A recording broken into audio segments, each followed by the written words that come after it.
Hi everyone, today I want to go through the issue investigation assessment task sheet with you so that you can actually go on to the next step of the issue investigation. But before we get started, I just want to show you, this is today's paper, which will be, when you get this, it will be yesterday's paper. And the very front page, if we just have a look right here, this is the story of the 90-year-old guy that was being charged for murder for backing over his wife, and the police have actually dropped all charges. So that was an interesting case that we were following. The sad thing is, if you look just to the left-hand side, I don't know if you're aware of it or not, but yesterday a girl on the Eyre Peninsula was killed as she was unfortunately hit by a car in her own driveway, which seems to be happening a lot lately. Now, if I just quickly go to page 4, there's a little bit more information about the gentleman that backed over his wife. And down here, there's even more information about the poor little girl. And at the end of that, I don't know if you're aware of it, but last week there was a 15-month-old boy that was actually hit by a car in his own driveway as well. So just keep watching and there'll be more information, I reckon, in the media about this. Right, let's get on with the issue investigation. You'll find an electronic copy of this on today's lesson, as well as this PowerPoint presentation and a link to this YouTube clip. So let's have a look. It is an issue investigation, the same as the one that you did last year for the use of forensic evidence in the courtroom, and I've called it Forensic Techniques Issue Investigation. The assessment details. This is the same as what is on the assessment plan. Students select and investigate an issue associated with forensic techniques used in post-World War II crimes, acts of terrorism, or natural disasters.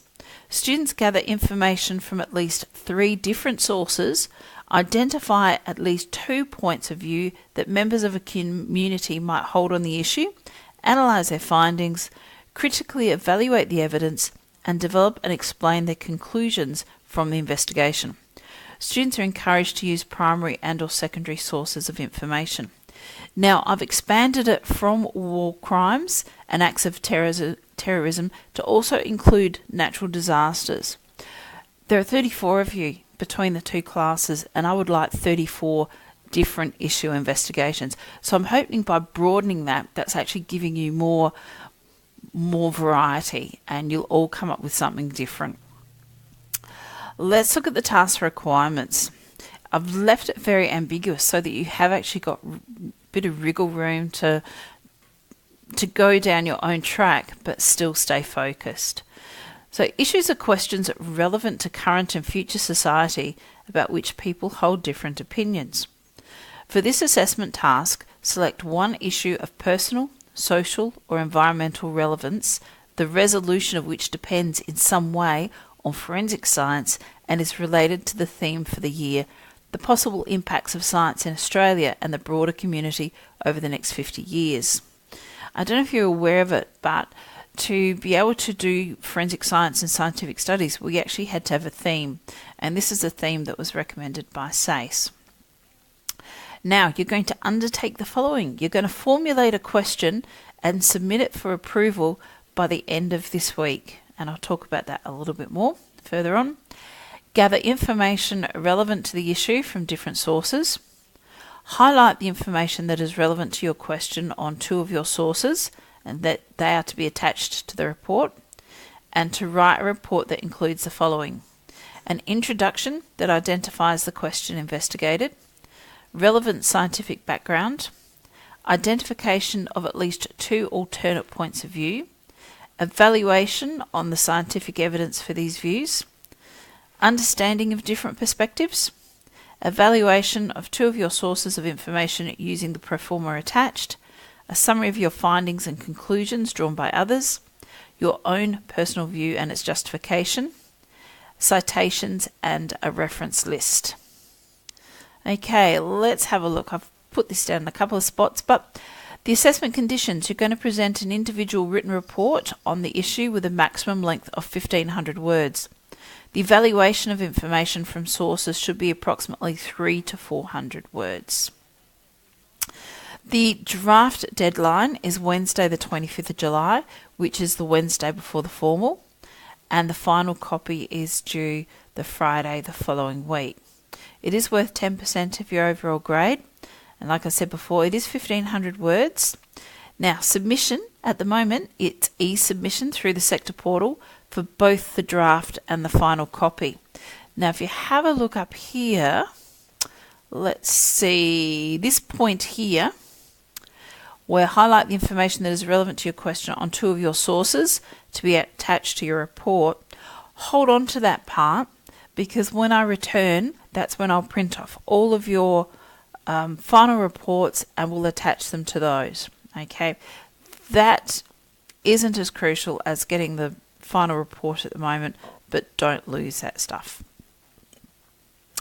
Okay, once again, I've put in the performance standards checklist aimed at the A level. I'm not giving you the ones for the Bs, the Cs, and the Ds. I want you all to strive for this level.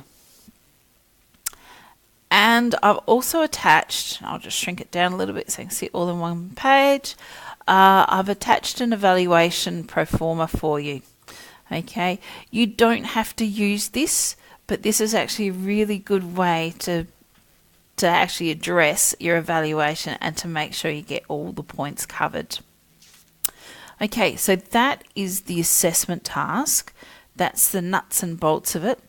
I ask you to keep referring back to it. It's really important that you do keep looking at it and that you do keep looking at the criteria for the A level. Okay, let's move on. Oh, that's my end bit. I don't want you to see that now. Okay, so for our issue investigation, where do we start? Last week we started looking at war crimes, and you did a little bit of research and you did these fantastic A3 and A4 sheets of all the information as a starting point. What I want you to do, and this is for both classes and I've combined them, is I've actually left them sitting on my desk in a nice neat little pile. If someone would like to go to my desk, grab them, spread them out in the lab. And I want everyone to have a look at each other's, because everyone I notice has written something different. Even if you've done the same conflict, you've got different stuff there. Have a read, see if any of that really interests you and that you want to know a little bit more about it. Can I just ask that at the end of the lesson, someone packs it up neatly, puts the clip back on it and put it back on my desk for the other class to have a look at. So you've got the war crimes that you could actually start looking at.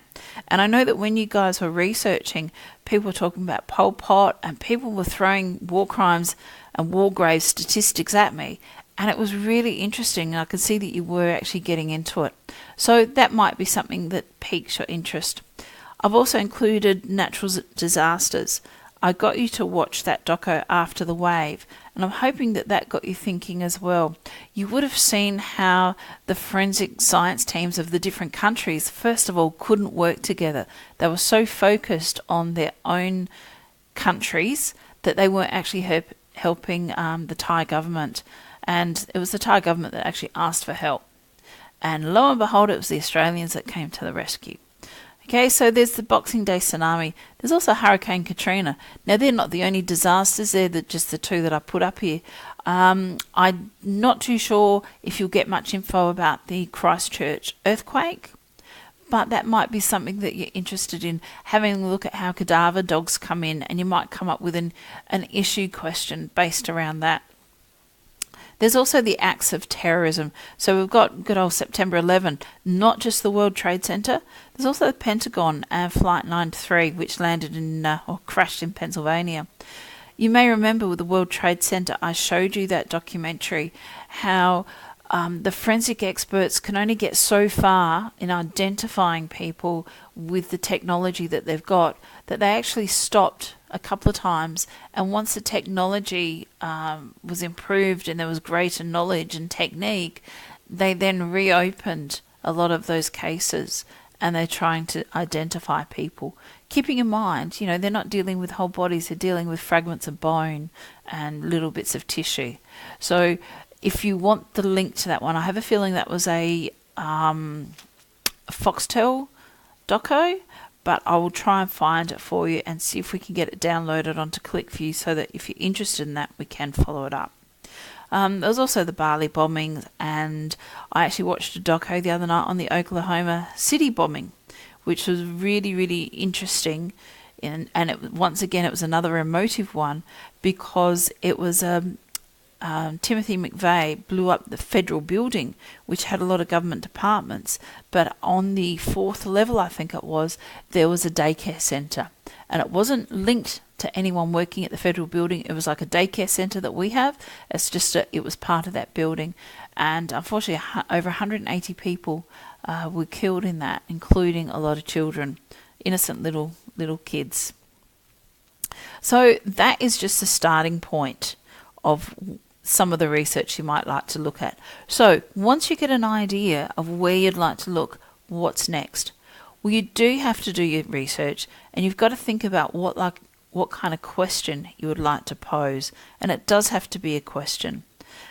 Constantly refer back to the assessment criteria, and also don't restrict yourself to a superficial Google search. Don't be afraid to click on the 4th, the 5th, or even the 10th O in Google down the bottom. Quite often it's the quirky references that get you started, and it might get you more information than what you actually realise. Research forensic specialists and nations. It was through my looking into Sue Black that I came across some other interesting points that I was able to go off and to find that she'd written a book about the Kosovo war graves. So don't just restrict yourself. Look beyond. Every spare moment you've got, just get online and have a look and see what's out there. Also, explore podcasts. I'm always telling you to look at podcast or listen to podcasts. They really are worth it. And it's the crime ones that are the most popular ones.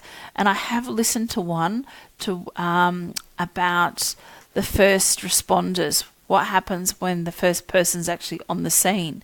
And it's stuff like that gives you information. There's a fantastic podcast out there done by Professor Brian Cox, who is the astronomy physicist guy, the popular guy, and he's chairing a panel where it's got Sue Black and a comedian. And to hear the comedian basically take the mickey out of forensic science and Sue turn around and shut him down, it's really worth a listen to, because she does talk about some of these war crimes. And finally, plan. Just don't cut and paste off the internet. Get a piece of paper, do a concept map, get something down that will help you plan. You've got no idea how much easier it is. And I've demonstrated that to you in class when I've done those plans on the whiteboard. And finally, I hope you guys have a wonderful break. And I'm sorry I've thrown some work at you to do over the holidays. And, it wouldn't be me unless there's a really bad dad joke and a kind of a picture of Salem, but that's not really Salem. So I hope you have a good holiday. Do not forget to direct message your question to me by the end of the week. And I'll talk to you soon. Bye.